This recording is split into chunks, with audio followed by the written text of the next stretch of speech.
I've got a new twist on an old quilt block. Yes, I do. It's called a sheepfold quilt block, but we're going to do a disappearing sheepfold. Before we can make it disappear, we've got to talk about the sheepfold itself. This is the design of it. You choose two complementary fabrics and you cut them into these squares. Now our center square is 6.5-inch square. The corners are 3.5 inches. It doesn't get any more complicated than that because those same numbers, 6.5 and 3.5, that's the size of the rectangles to go around it, okay? So you can do that. When you've laid this out, like any quilt block, stitch the top row together first. So here to here, 1/4 inch seam allowance, here to here, press them open. Do the next row, and then you join your rows together, okay? And I don't need that. What you get is a beautiful sheepfold quilt block, all right? So this is the sheepfold design. Now what makes it disappear is like the disappearing 4 patch. We're gonna cut this up. And the way we do it is we find our center line and we measure 1 inch on both sides of it, and we're going to cut and cut. So if you'll bear with me, I've got my little notations on where these lines are already. So I'm gonna cut this for you.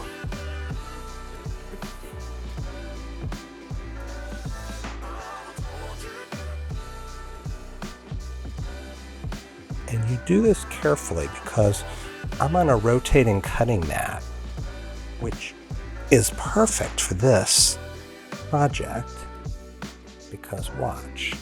I'm going to push them back together. I'm going to rotate it. And I'm going to do the exact same thing with this side.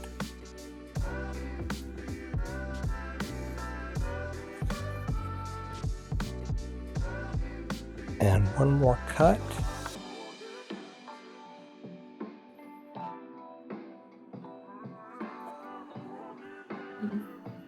Now is where the disappearing part comes in. Take your corners and rotate them around.